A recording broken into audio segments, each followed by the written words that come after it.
Vijana wanatembea huku, kila mmoja akiwa busy na simu yake. Kijana mmoja anarekodi TikTok karibu na wauza chipsi. Anaonekana mwenye confidence mtandaoni, lakini ndani ana stresi kubwa kuhusu maisha yake halisi.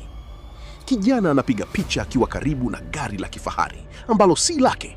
Anaposti mtandaoni na watu wanaamini maisha yake yamebadilika. Baada ya picha, anarudi kutembea peke yake mtaani. Asubuhi, Dar es Salaam.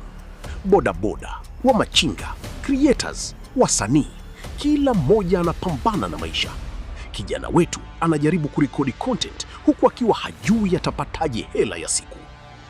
Usiku akiwa chumbani, anakaa peke yake akiangalia creators wakubwa Instagram. Anaanza kujilinganisha nao. Pressure ya mafanikio inaonekana usoni mwake.